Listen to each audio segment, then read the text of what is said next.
Today, we are doing another veterans interview for Branch 128 of the Royal Canadian Legion in Mitchell. With me, I have Norman Dow. And Norman Dow, being a local boy, probably has a bit of local history and especially history of his past that he'd like to start off with. Norman, tell us about your early years, please. I was born on a farm at Lot 1, Concession 8, Hibbert, which is east of Staffa. I was actually born on the house on that farm.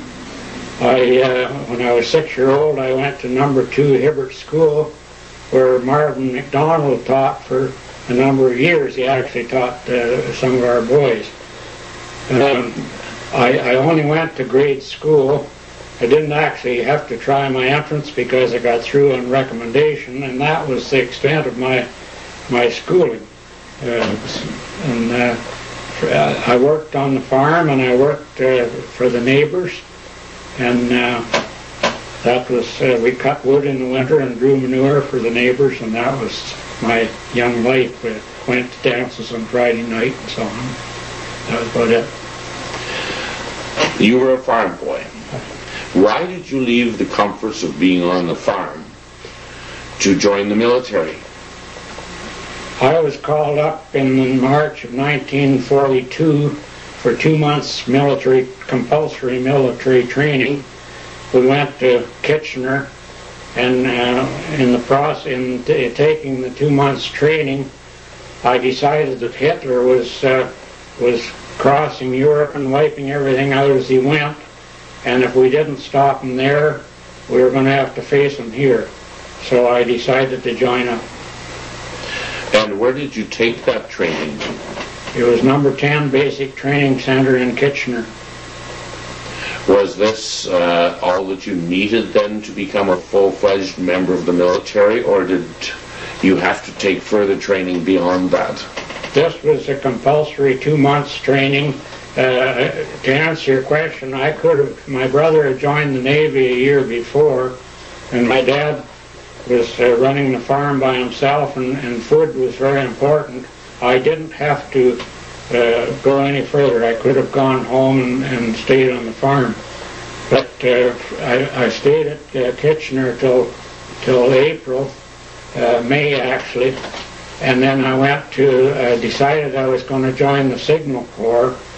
And I went to Vimy Barracks at Kingston, and I was there for 3 months in the summer of 1942. Some of our viewers won't know what you mean by a Signal Corps. What would be your duties as a member of the Signal Corps? I took a code, like we had a choice when I joined up as basically where we would go in the Army, not necessarily the Air Force, but in the Army.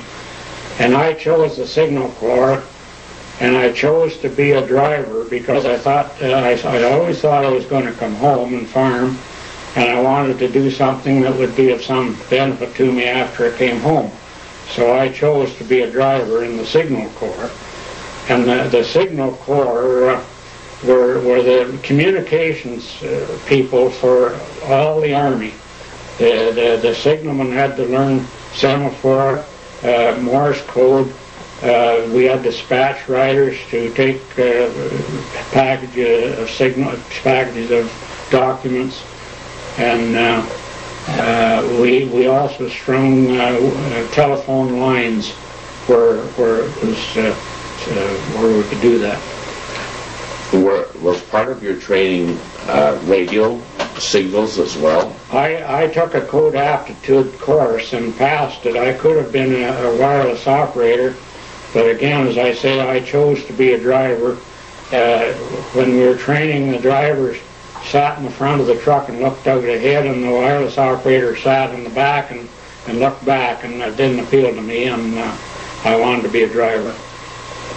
What did you enjoy most about those training months that you had? I guess companionship and being with a bunch of fellows. And I must confess, I am not a professional soldier. I just wanted to get the war over and get home. I can't say certainly the summer of 1942 I didn't enjoy it because we were in tents and it was a cold summer and I was cold all summer. And I can't say that I enjoyed it too much. Well, you certainly told us then what you didn't enjoy. What was your family's reaction to your going off to the war front? They felt that we've always had a policy that if their family decide that's what they want to do, and my dad and mother were the same. They said, well, if that's what you want to do, go for it. One of the neighbors told me after the war that I killed my father because I left home and left him with the work. But that was traditionally had heart problems, and he died of his heart in 1950. So I don't really think that was true, but they told us to go ahead and do what we want to do.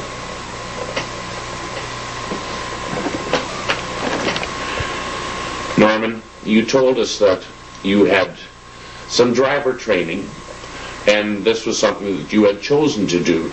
Could you tell us more, please, about what you were doing while you were training as a driver? First of all, we were taught basic maintenance of the vehicle. We were taught how to do quite a few things that we were told not to do, but we were supposed to know how to do them if we got in an emergency.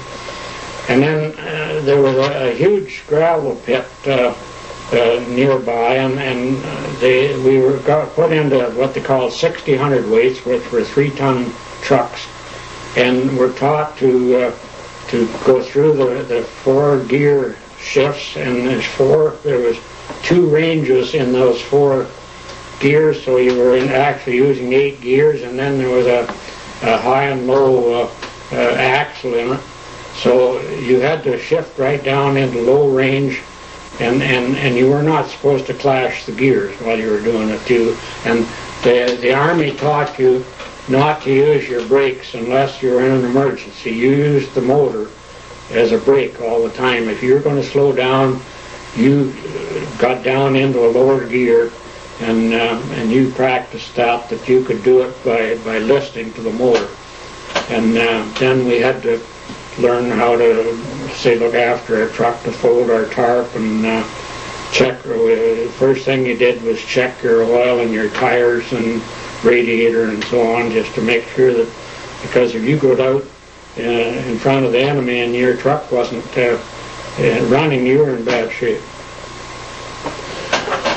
When you received the news that you were going overseas, what were your thoughts?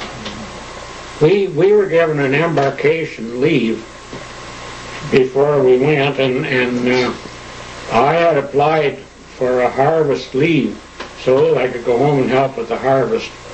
But I just thought things were getting such in bad shape over in Europe that I canceled my harvest leave and I went. I thought we needed to go.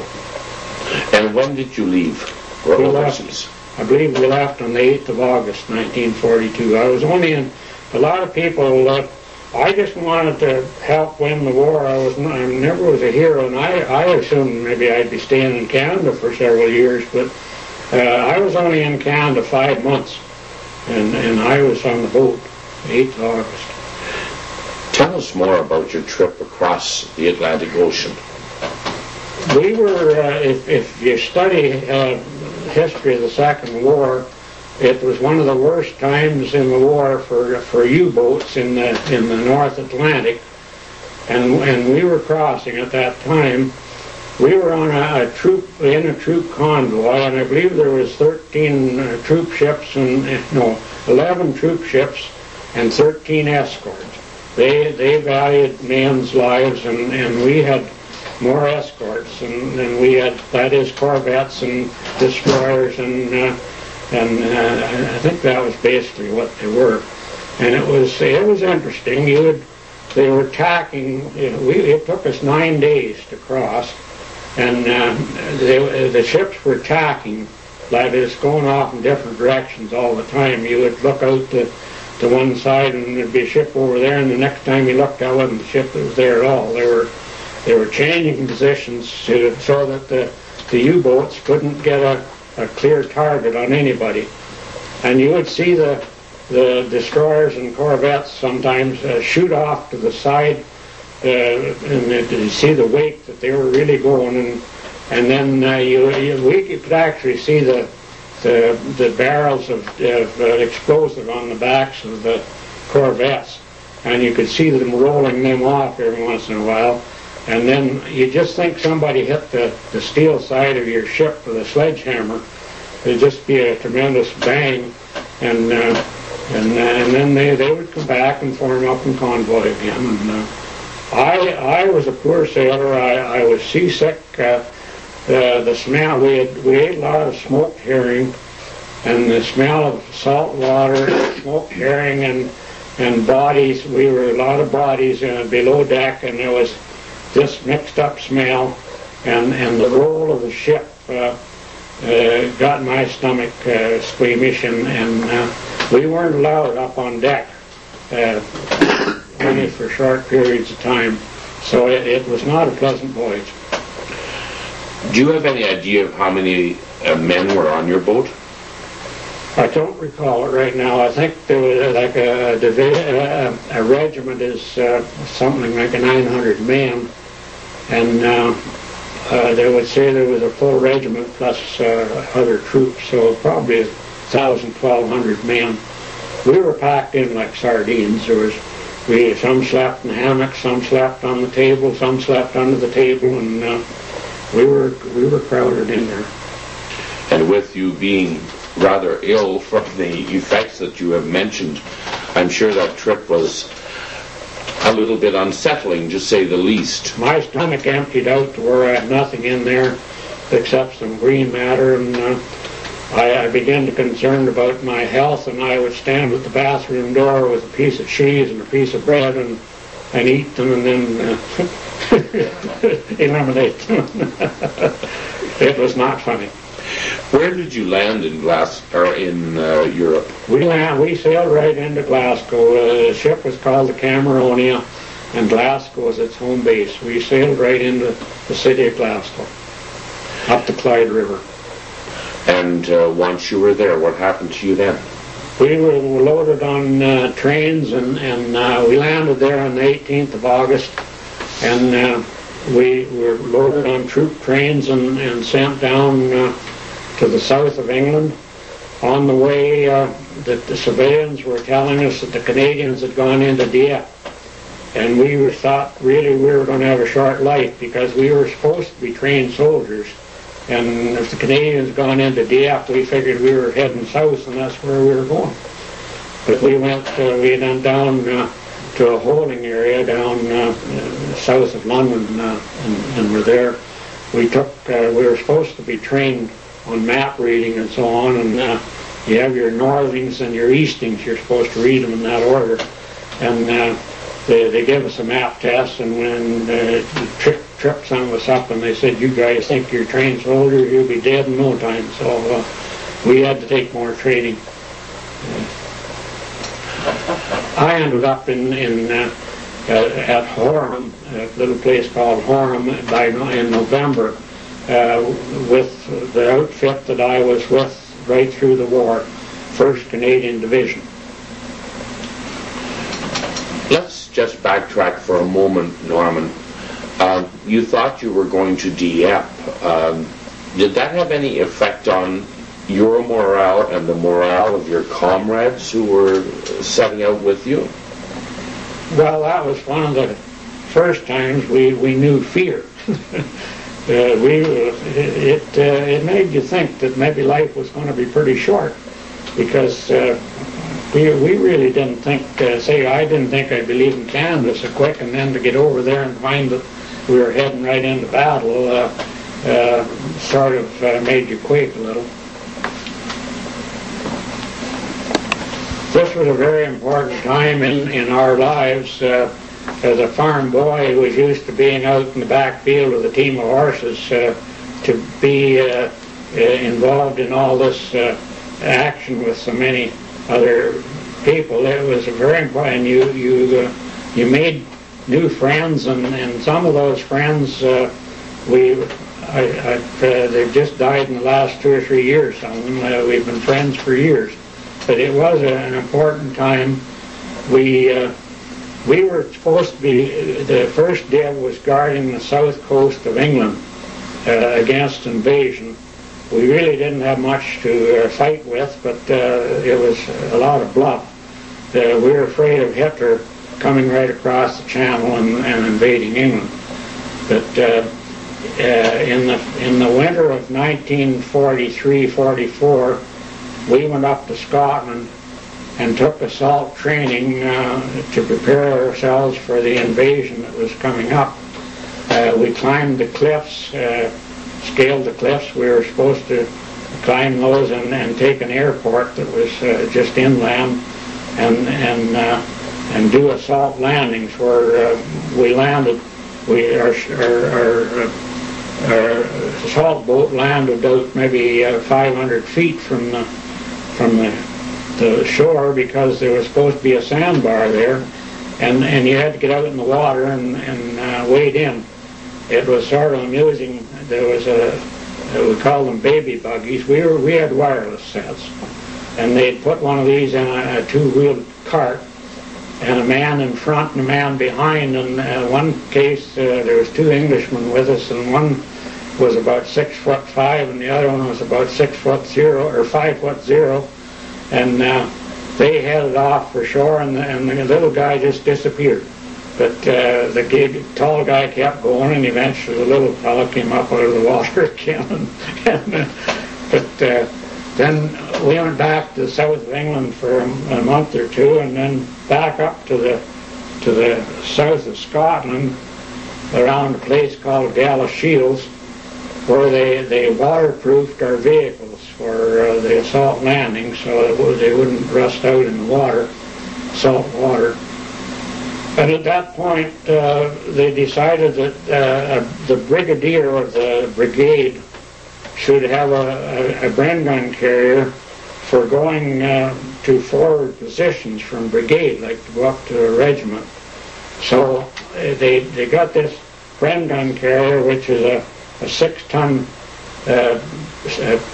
lightly armored vehicle with a Ford V8 motor, and they got it and decided that I might be the fellow to drive that. So I took training to drive the carrier, and we stayed there. We got on the boats in the Clyde in May of 1943, I believe, June maybe 1943, and sat in the Clyde River waiting to sail.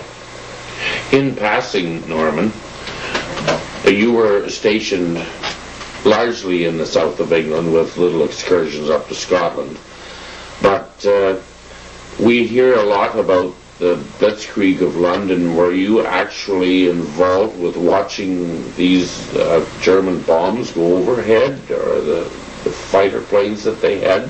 It was sort of amusing at times. We were close to Eastbourne, which is a resort town on the Brighton and Eastbourne on the south coast by the English Channel, and the dive bombers would come over at water level. Just the radar could not pick them up unless they were up in the sky a piece, and they would come over at ground level and bomb and strafe our position and fly out again, and then the air raid siren would go off.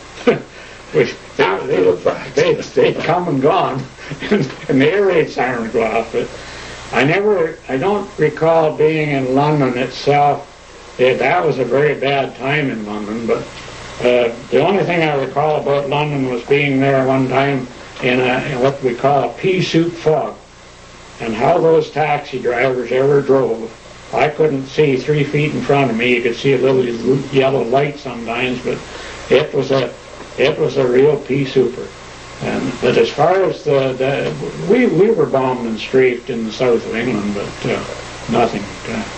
Did you suffer many casualties? No. Their aim was a bit off, then, yes, one might say. Yeah. Suddenly you found out that you were going to a new place, a place called Sicily. Could you tell us why you were going to Sicily? I should say further that we sailed out of the Clyde and sailed quite a piece out into the Atlantic Ocean. And then they told us, the thing was that it was to be kept secret, and it was kept secret, that they didn't want the troops to be blabbing around in the pubs. And we didn't know that we were out in the ship well out in the Atlantic where we were going, and then they issued us summer outfits and so on, and then they told us we were going to Sicily.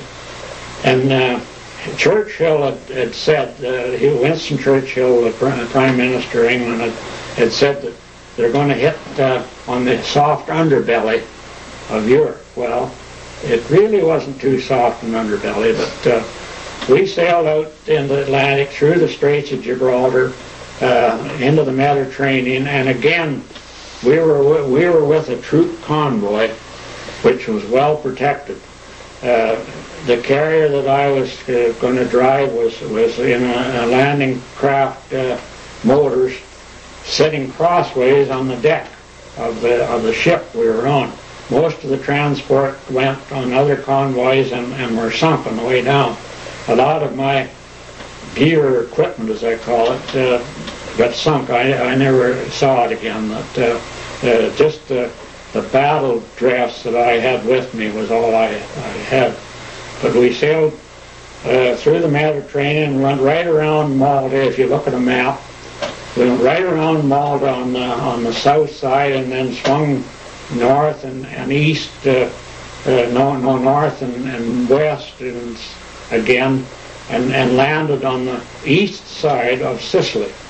This was to completely fool the Germans, which we did. During that trip by boat, were you still concerned about attacks by U-boats, the German boats? Well, we saw lots of attacks going on, but I say the escort we had were just terrific. That we were well looked after, and it was we actually enjoyed that time. It was summertime, and there was no women on board, and we had a troop of RCMP that were doing the provo duty for us.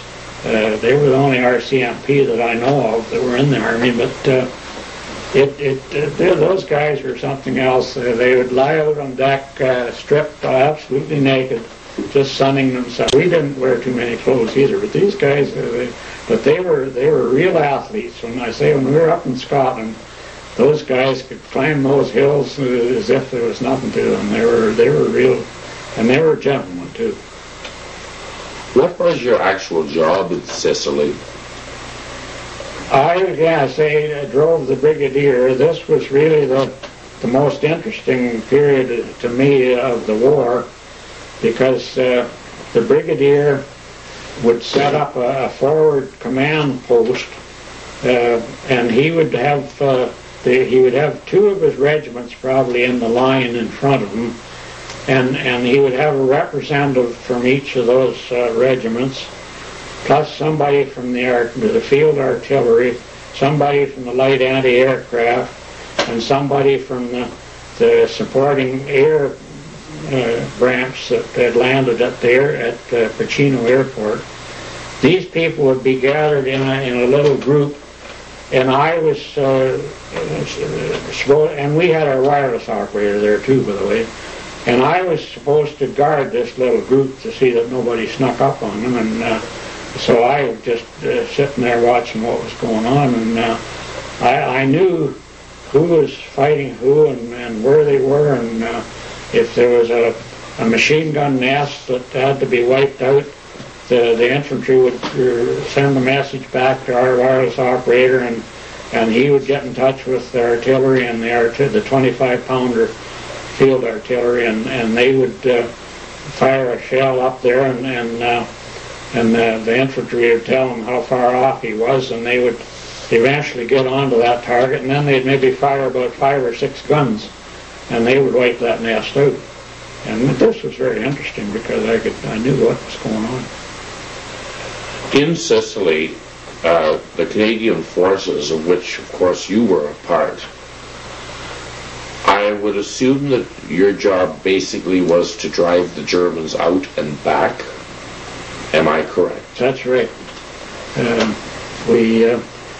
You say the Germans. At this time, the Italians were still the enemy, but they ended up being more of a nuisance than anything else. They clobbered up our lines. They were coming back with their hands up and cluttering up the roads, and we had to feed them and take care of them. And General Montgomery, we were in the 8th British Army, and Montgomery is a famous man and got the name of being quite a Bible reader, and I was sort of disillusioned because he met us just within a day or two of when we landed, and he said, "You're doing fine, boys, but you're taking too many prisoners." Well, it didn't take an expert to figure that one out. What were you going to do if you didn't take no prisoners? And yes, we didn't meet the Germans for about 4 days after we landed, and then it was a sudden halt when we met the Germans because they were something else. Did you pick up a rifle at that time? I had various weapons. I started out training with a rifle, and then I believe I got a Thompson submachine gun, which is a .45 caliber machine gun. And in that carrier, I had a Bren gun and a Piat mortar, which is an anti-tank weapon, and a lot of .303 ammunition. That I had various weapons, hand grenades and what have you. That I trained with a revolver as well, but I didn't use. But we had a Thompson submachine gun, maybe about as much as anything else. How long did the campaign in Sicily last? 2 months. We were through the middle of August, I believe. They took us out, and we were in a rest area. We didn't finish the campaign. We'd had some pretty rugged fighting. The Hastings Prince Edward Regiment were assigned to climb to take the town of Asora, which was up on top of a hill. This is just an example. And the road in front of it, you could see the Germans up there could see us for miles and pick us off on the road. So the Hasty Peas decided to take a circle around at the back and at night. And they climbed that cliff, which the Germans never thought anybody could climb. They climbed up the back of this hill and caught the Germans all looking the other way. And one of my friends carried a wireless set, which was no light burden. He scaled that cliff, and the colonel of the Hasty Peas at that time of interest was the Lord Tweedsmuir, was the Governor General of Canada, I believe, and his son, and his name was John Buchan. He was actually the colonel of the Hasty Peas at that point. You're mentioning some names that really do ring a bell with me because I've heard many of those names before. I understand then that you had to cross another body of water on your way to Italy. Could you tell us about that crossing? On the 3rd of September, we crossed the Straits of Messina. Again, my carrier was loaded onto a landing craft, LCM, landing craft motors, and taken across this body of the Straits of Messina. We landed on Calabria, the Calabria of Italy, and promptly headed up into the mountains. The Canadians were treated like mountain goats, really. We were usually up in the mountains. And they head up into the mountains and then decided that the Germans, with Jerry's as we call them, had pulled back. And so they'd blown the bridges and stuff in the mountains. You couldn't make time, but you could make time along the coast road. So we withdrew back pretty well to Messina again and then took off up this coast road. And that was interesting to me. I was one carrier in a vehicle convoy, and a Bren gun carrier was not made for speed.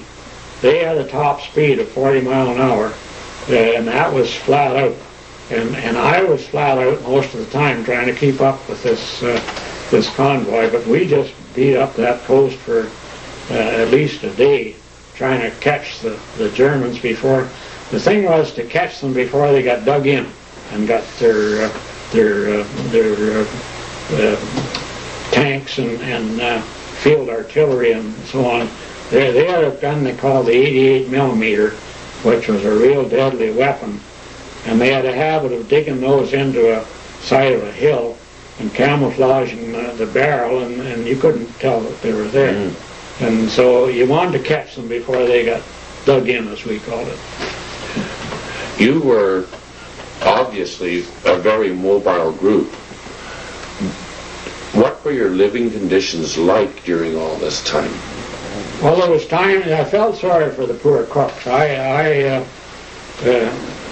helped peel potatoes in at the Legion once in a while, and I'm experienced at it because I used to help the cook once in a while to peel potatoes. But the poor cook was at a terrible disadvantage because you can imagine trying to get a meal ready for 50 or 60 men, and you're going up the road flat out, and you'd get into the next position. Well, what's for dinner? And they couldn't get on. So early on, I was a friend of the cook, and I soon got myself a case of bully beef, which is corned beef, and a case of hardtack biscuits, and carried them with me. And along the road, I would reach down and nibble on a biscuit or get a piece of corned beef, and I just ate. I was very fortunate having this vehicle all the time that I wasn't walking. But I should tell, I don't want to tell it later, but I tell the story, say that a lot of the transport was sunken, and the infantry guys had to walk. They walked right through Sicily. And there'd be a mile, like a whole regiment coming up the road single file, and I had two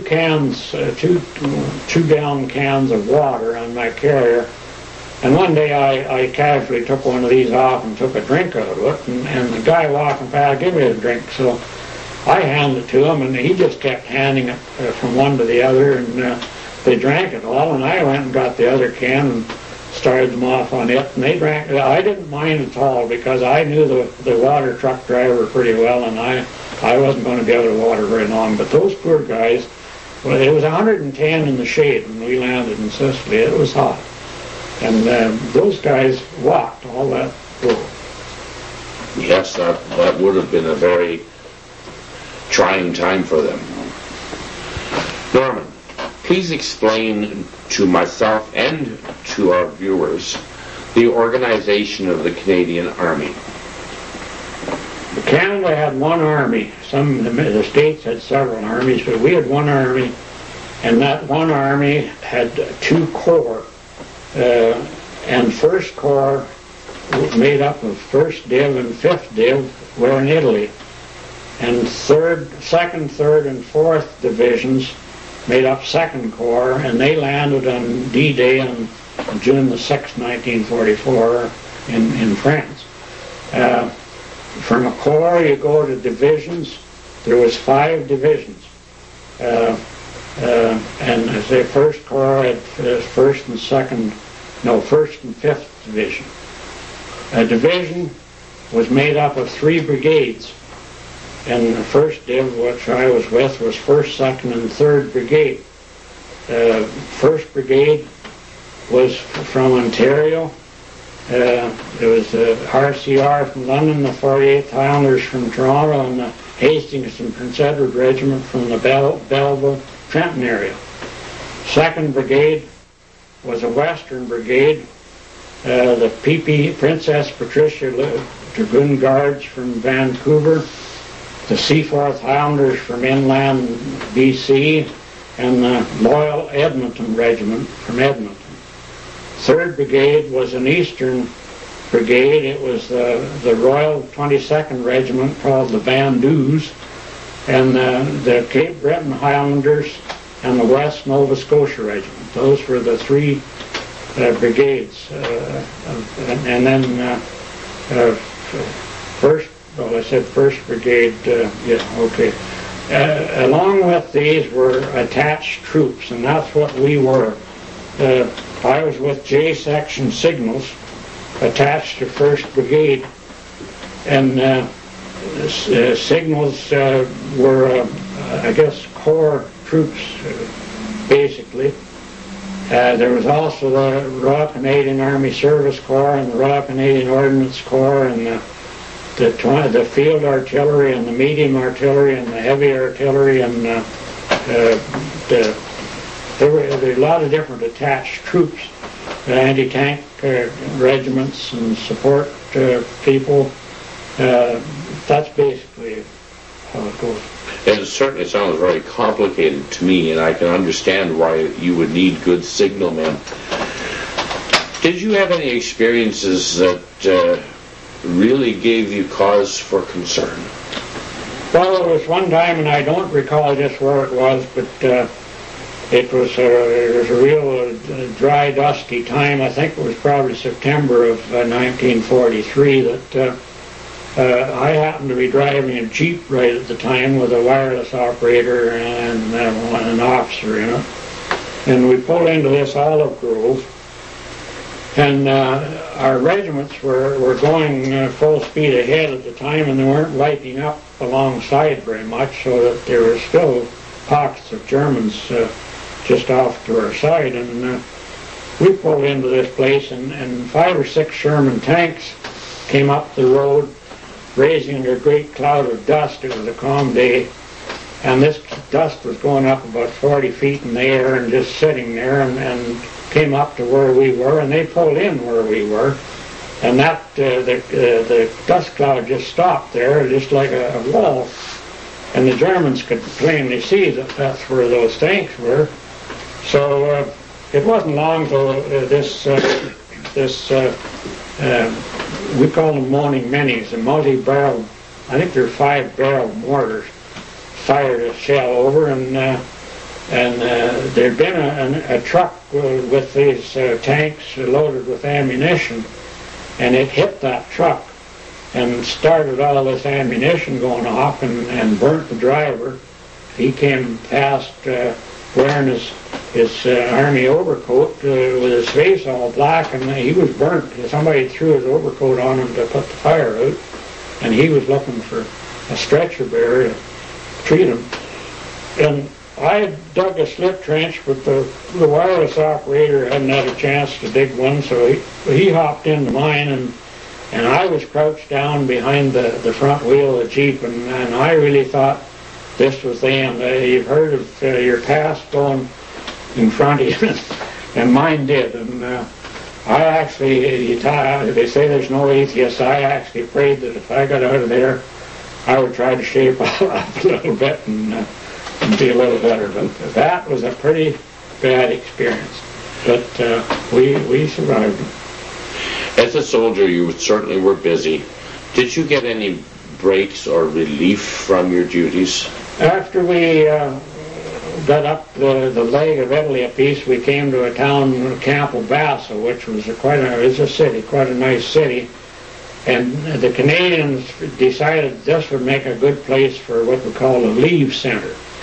And so any unit that was not in the actual front lines got a chance to go on leave. And I should explain at this time that the troops, the regiments were getting a lot of men killed, and your buddy was pretty important to you. You had to know that he was going to be there when you wanted him, and he was probably carrying, if you were carrying a Bren gun, he was carrying ammunition, and if he wasn't there, you were kind of out of luck. And so you had to know what the guy was going to do next to you, and they had to stop periodically and reassemble and reorganize. And so this Campo Basso was a rest area, and about there we were allowed to go to the coast and swim in the Aegean Sea. And if you ever have been swimming in salt water, it's a great experience, because you don't have to be a very good swimmer. You float. And we had some good leaves, and entertainment troops came over from Canada, and they would have chorus girls and whatever, and and they would entertain us, and then we would maybe have a dance, and it was a real experience after being away for a couple of years to talk well, not to talk, but to listen to a Canadian girl talk. You just wanted to get her talking and just listen to her, because you hadn't heard this and you had to experience this to know what it was like. But we would have these, and then we would reorganize and re-equip. And my first carrier got blown up in a mine. Second Brigade carrier got sunk in the Mediterranean, and Brigadier Chris Vokes, he really liked the carrier better than our Brigadier Howard Graham did. So he used to get me in the carrier when they went into action, and I would drive him too. And we trained on the carrier that you didn't get your thumb into the steering wheel, because if you ever let go of it, it spun just like a top. And I one day got my thumb into the steering wheel and sprained it, and Chris Vokes wanted me to go out this day, and I said, I don't think I feel like it. My thumb's hurting me. So he got his driver, who was sitting there not doing anything because he didn't have a carrier, and he took the carrier, and they drove up this road, and he just pulled off to the shoulder a little bit and drove onto a landmine and blew the carrier up and killed the wireless operator, cut him right in two, and injured the other two fellows. But I was without a carrier for a while, and that's how I come to be driving the Jeep. But I did get an old, what they call a Desert Rat carrier after that one that had been through the 8th Army in Tripoli and those places, and I got another carrier.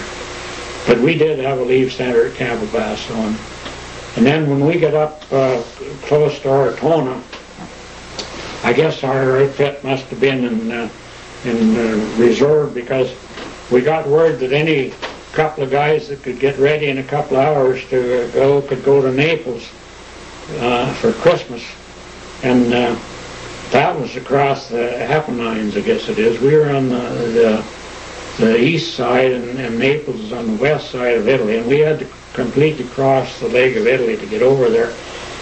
And they told us we didn't need to take any equipment, that they would be all, like any bedding or stuff, would all be supplied. So I washed my uniform in gas. That's the only way I could get ready quick, was washing it. It was all over oil and stuff, and I had to wear it there. So washed it in gas, and then washed it in soap and water, and hung it out in the sun, and got ready. And we got in the back of this truck and headed up into the mountains, and we got right up to the top of the mountains, and the fog had settled. Well, it was in the clouds, actually. We were right in the cloud, and he couldn't see, and he said, we're going to have to stop for the night. Well, we went into this place, and we didn't have any blankets. Somebody found an old piece of sacking and a cobblestone floor.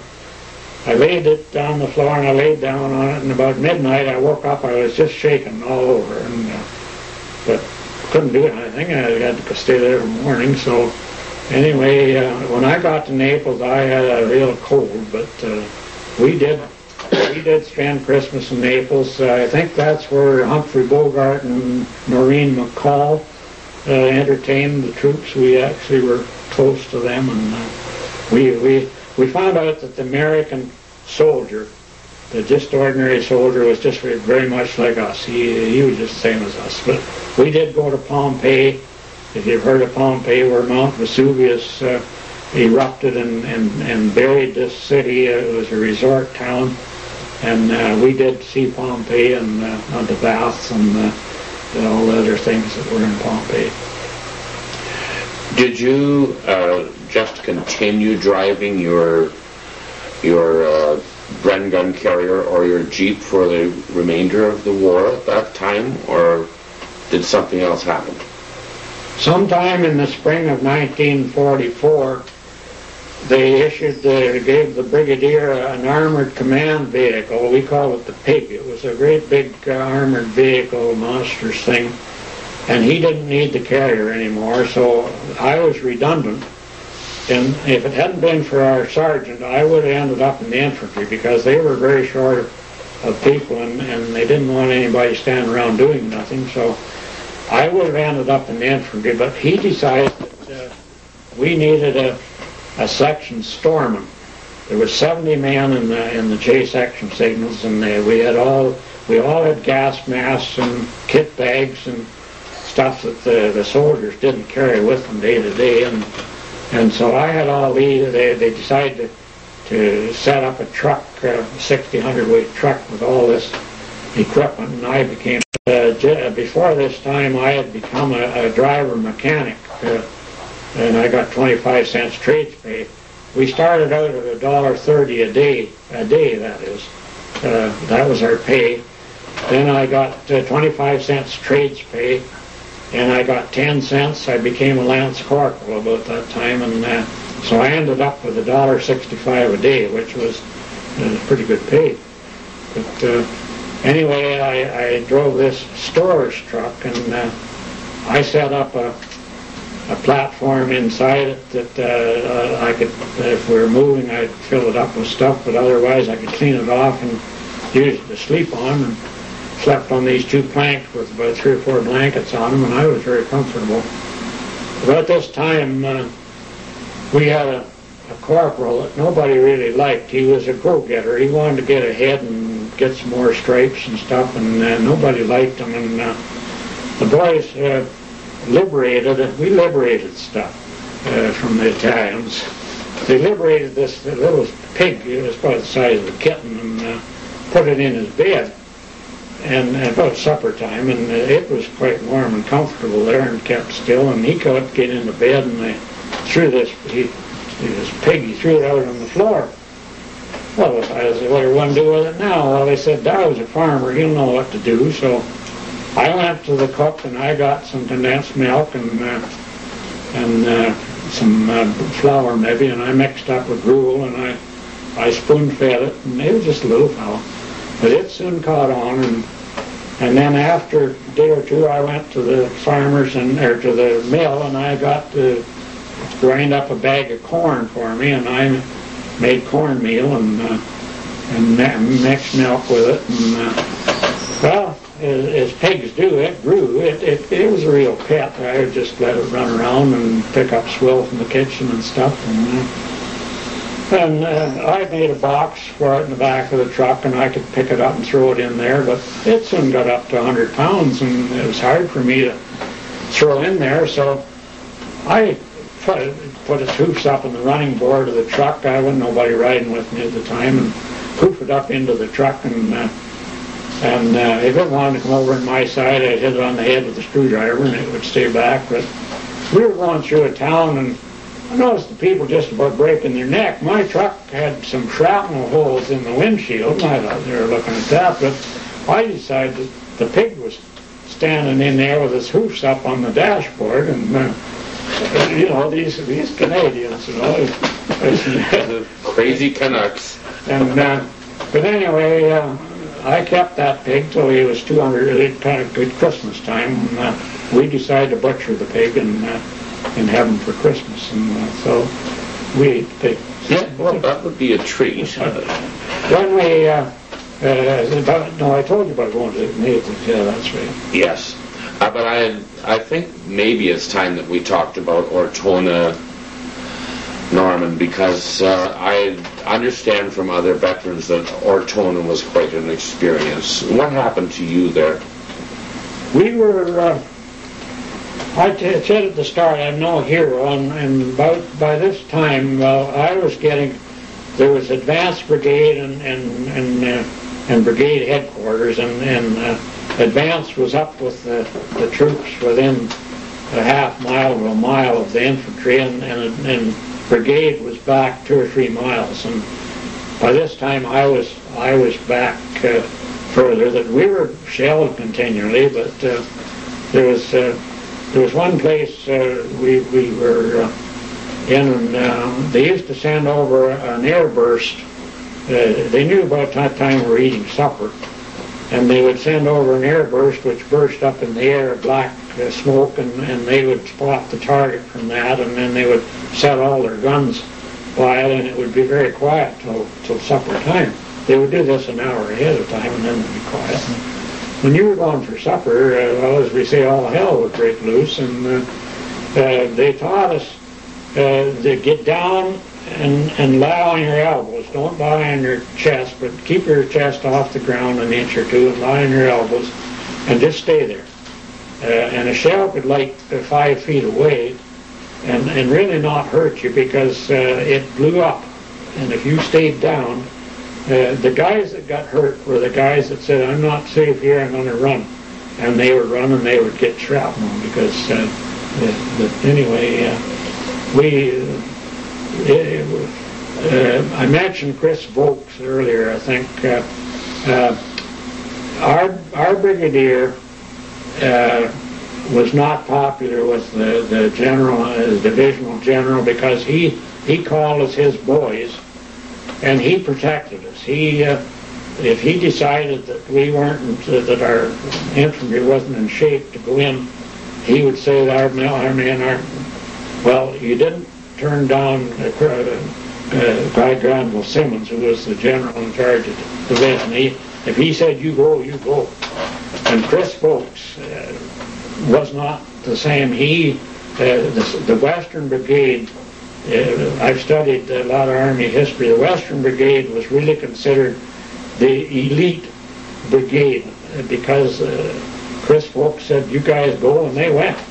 Or Howard Graham said, we're not going to go. Mm-hmm. And but anyway, they took a real slaughter there, and it was right about that time that 5th Division came into. They landed in Naples, and they came up just about Ortona, and we're all Canadians. I saw them. They went by truckloads, and they said, you guys can go home. The big blue machine is here now. The 5th Div. You guys can go home, and they'll tell you this too. They said we're here. Well, I think it was in January. Maybe they took an awful slaughtering right off the start.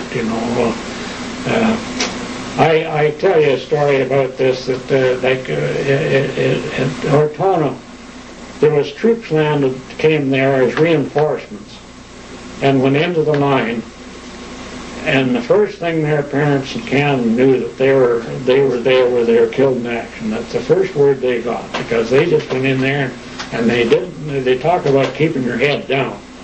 And I'll give you an example of that. I was driving Howard Graham one time, and he wanted to talk to Colonel Johnson from the 48 Highlanders, and he couldn't get in touch with him by radio, so he said to me, you go up and find Colonel Johnson and tell him I want to talk to him. So I went up ahead. I think I had my Thompson gun, my Tommy gun, and I saw these guys lying along the edge of the bush and looking out, and I was walking around looking for Colonel Johnson, and I could hear these snicking noises in the trees around me, and I never thought what it was, and somebody said, get down, you silly fool. Well, all of a sudden I knew what the snicking noises was. I was being shot at, and I got down and crawled, you're quite ready to crawl, and I crawled till I got back out of there so I could. But anyway, they talk about keeping your head down, and that's where a green man didn't know enough. Like an experienced man would take his tin hat and stick it on the end of his rifle and stick it up a little piece, and got a rifle shot through it. He knew that he shouldn't put his head up there. Mm-hmm. Mm-hmm. Yeah. It was a case of survival, I'm sure. You later on became a storeman. What was your job then? Well, I say that there was we had gas masks right through the war, which we never used, thank goodness. But I had 70 gas masks. They were about a 6x6 canister in the truck, and the kit bags of the infantry, not the infantry, but the guys that. I should explain that J section signals. We had line crew who laid telephone line along the roads. We had dispatch riders, about 8 or 9 dispatch riders who took documents that were in cipher, encoded messages. They delivered them to division or to the regiments. We had, each regiment was assigned a crew of 3 wireless operators and a driver that went to the regiment, and the 3 operators, it worked out 3 8-hour shifts, but in a lot of cases they took those down to at least 4-hour shifts because it was hairy going. They didn't want to be on too long, and so they would take a 4-hour shift, 4 hours on and 8 hours off. I don't know how that works out, but anyway, and these guys, there were 70 people in J section, and I was in charge of their. I would go to the quartermaster and get socks and boots for them and kept stuff like that. Were you quite a ways behind then the frontline troops, I'd imagine? At that time, I was back about 3 miles. Yes. So you were obviously close enough that you could hear and maybe see to a certain extent what was going on at the front, but you weren't necessarily living through all this yourself. Not so much, but still, well, not, maybe not, we would get, like, we traveled at the same level as the field artillery a lot of the time. And if our artillery could fire at the Germans could fire back at our artillery. And that's the level we were at a lot. I've seen infantry guys, like Brake mentioned, a guy, his nerves went on him. I saw a guy one time that came from the infantry back to get a break. And he said, get me back up to the front again. He said, I can see what I'm shooting at up there, where we just had to take it, you know. You had to get into cover.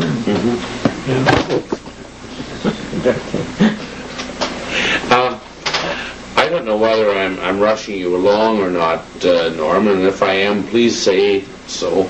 I often heard that the city of Rome was a big objective for the Canadian Army, and I understand that there were maybe some other groups that wanted to be at Rome as well. I do know that you made it to Rome. Tell us about that. Somewhere in this, well, it was in June of 1944, I believe, just about the time the invasion went on, Rome was captured.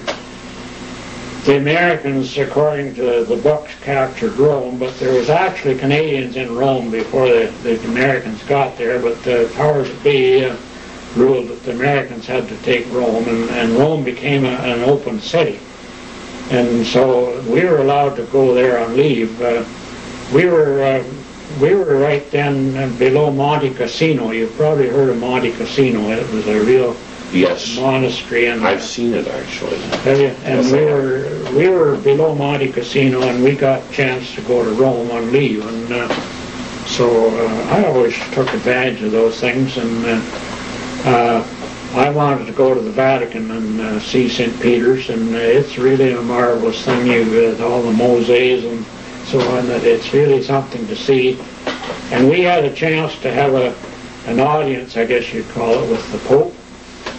And we lined up single file and went by Pope Pius XII, and we went by him, and he gave us his blessing and shook hands with us and gave us a little medallion to keep, and that was quite an occasion. And then we saw the catacombs and where they threw the Christians to the lions and stuff like that, and saw the aqueduct, which I really wasn't familiar with, but the big wooden troughs that brought water down from the mountains into Rome, and it was an interesting experience. It certainly would be. To me, Leghorn is just a chicken. But I know, Norman, that Leghorn means much more than just a chicken to you. Please explain. We were on the east coast of the leg of Italy in March of 1945, and I call them the powers that be. The top people in Canada decided that they wanted the Canadian Army all together for they could see the war was winding down, and they wanted the Canadians to be all under one command for the final days. So we moved over to Leghorn, which was on the west side, just below, just about where the lake fastens onto the body of Europe, and assembled there with all our trucks and whatever, and loaded onto an LS landing ship tank, which to me was quite a bit like the Chichimon up the Manitoulin Islands. The front opened down, and we all drove in there, and crossed from there to Marseille, France, and drove right up through the Rhone Valley of France. It was a real enjoyable experience. There was no war in that area, and we just simply drove all day till about 5 o'clock at night, and then we would pull into what they call a staging area. There would be about 50 gas pumps all in a row with dark black men running them, Americans, and we would all pull in a row and get gassed up and be assigned a place to sleep for the night and get on the next day and drive again. And we drove through France, Belgium, Luxembourg, the corner of Germany, which had already been captured, and into Belgium, into Holland. And this was almost like coming home to us. We really took to the Dutch people, and they took to us, and it was like coming home. But we landed, we got up there in the end of March, and again, I was sort of rear party by this time. I wasn't involved in the fighting, but the Canadians did fight in Holland, the 1st Division, and the war ended there on May the 8th of 1945. But due to the fact that I didn't go over till 1942, and a lot of 1st Div went over in 1940, I didn't come home with them. They decided that the first ones over should be the first ones home, and I had to stay in Holland till November of 1945. I did spend a lot of that time going on leave. I had made friends in England and Scotland, and I spent a lot of time going on leave. But eventually we moved over to England in November of 1945, and in December we got on the Queen Elizabeth and sailed for New York. I was on the Queen Elizabeth for Christmas of 1945. That was my 4th Christmas away from home. The first one we spent doing schemes up in Scotland. The second one I was in Naples. The third one I was up between Ortona and Ravenna, somewhere up in there. And the fourth one I was on the Queen Elizabeth. And we got into New York and got on the train, and I got into London on the 29th of December, 1945. I was home for New Year's, and I was glad to get home. Were the people at home glad to see you back? I think maybe they were. They met us in London. The train coming home across from New York, part of it became unhooked in the Alleghenies and run back down the hill, and we had to wait till they pushed it back up to us again, and we were late. Some of our family had to go home. They were waiting in London. They had to go home and do the chores, so they weren't all there, but they were glad to see me home. Yes, as you said, you were away from home for 4 years. Of course, a lot of that time that you were away from home was spent with comrades. Did you make any friendships during the war that have lasted throughout the years? There's only one chap. I had about 10 that we kept touch with all the time. One of them was the chap I said carried the wireless set up the hill in Azora. He was about the first one to die, and the others have died off mostly in the last 10 years, but there's only one left, and I didn't get word from him at Christmas, so I don't know. He's Tofield, Alberta, not far from Edmonton, and I don't know whether he's still living or not, but we had some very close friends. Well, time does take its toll on friendships. Especially when we get up over 80, they start to drop off.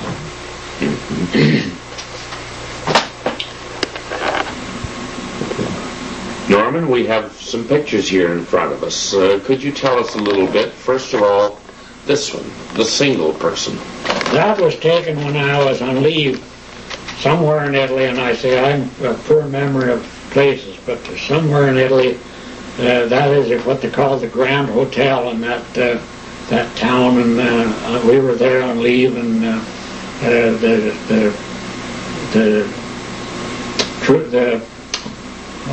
they used to entertain us with, I forget what they call themselves, with the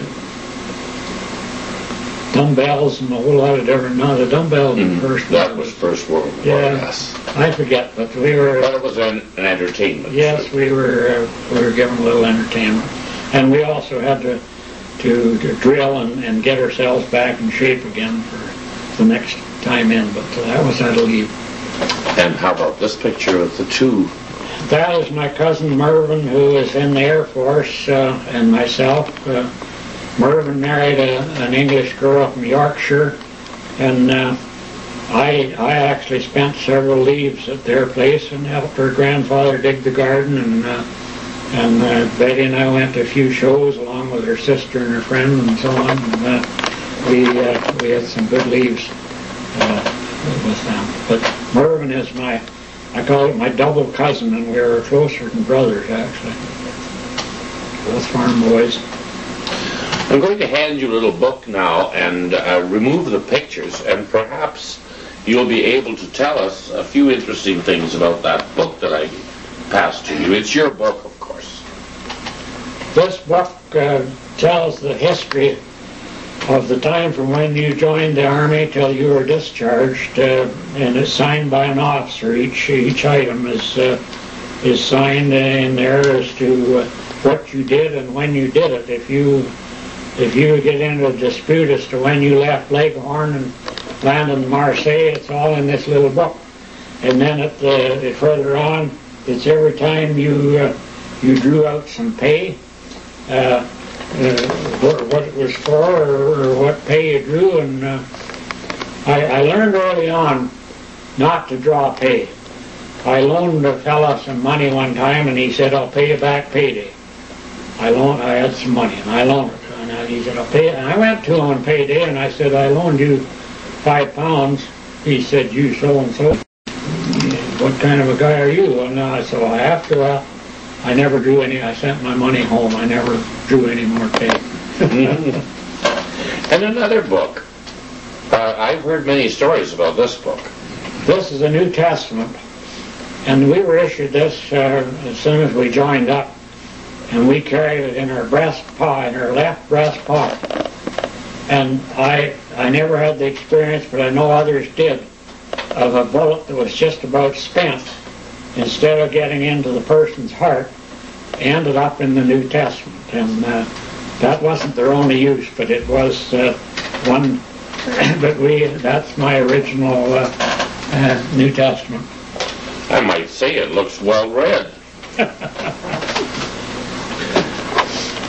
And now a real jewel. This is Norman's uniform. And he'll explain a few things to you.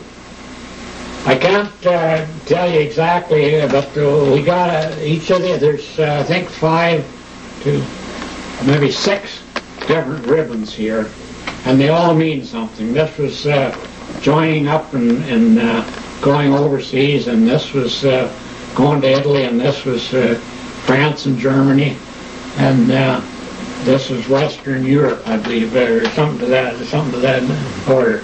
and they all meant something. This was a good conduct. I didn't get into trouble too often, but that's what they call a good conduct stripe. I was a lance corporal. This indicated we're Canadians. This was the 1st Brigade was green, 2nd Brigade was red or something, and we were green. 1st Division was a red triangle, and this RC, Royal Canadian Corps of Signals was what that indicated.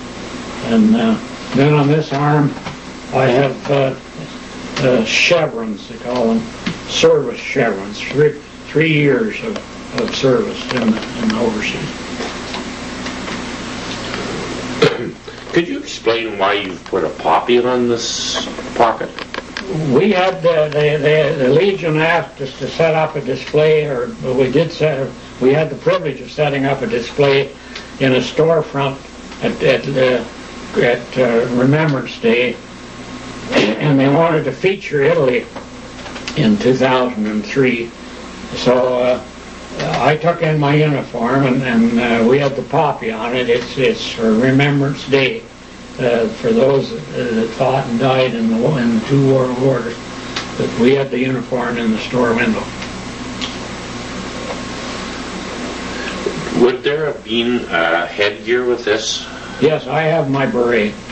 And it would be the same color as this material? Yeah, I started out with what in the picture I have on what we call a wedge hat, I believe. But at some point I was issued with a brown beret, and I have that beret. Could have, yeah. Well, I'm going to put this uniform down, but I wanted just to point out one thing before we went any further, that I always assumed once you were put something on your uniform when you were in the military, it stayed there forever. And just a few moments ago, Norm, you told me that's not true. Could you please explain that? The Canadians were considered, I think Blake said, elite troops. The Canadians were good fighters, and the Germans therefore put some of their best troops in front of us. But both sides were continually sending out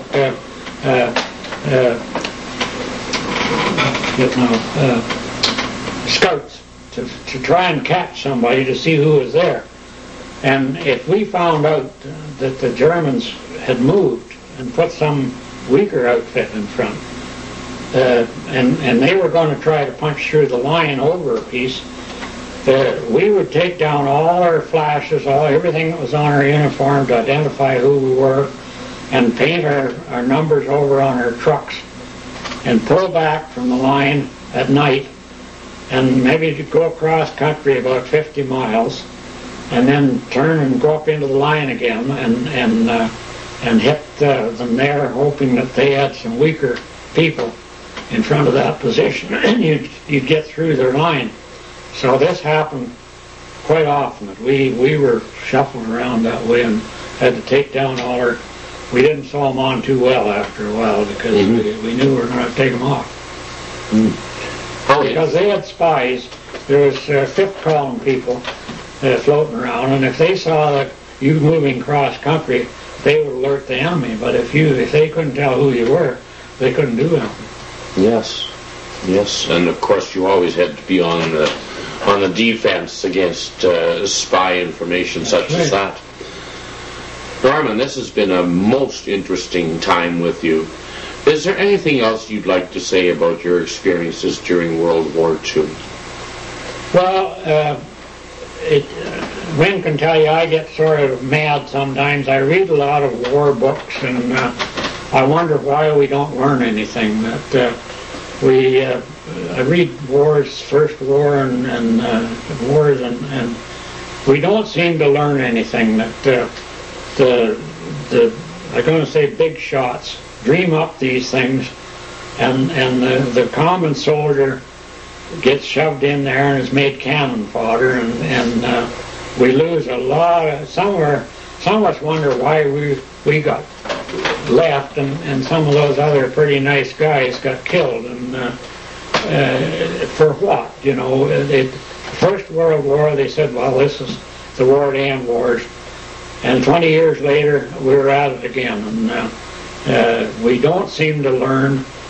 I was with the Signal Corps, and I have found from reading books that communications have been the breakdown. I read a book about Rommel in Africa, and it was communication and support. They couldn't get the gas up to them and stuff. But, communications is very, very important. That we find this in our own house, that we don't communicate as well as we should sometimes. But Signal Corps was different means of communicating, and we just there was a lot of times in the war that people didn't know where they were or what they were supposed to be doing. Norman, on behalf of the Royal Canadian Legion, I'd like to thank you very much for sharing your thoughts and your memories with us today. And I'd like to thank our cameraman, Blake Scott.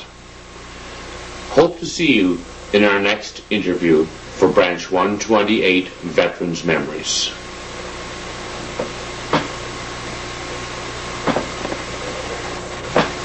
And I thank you.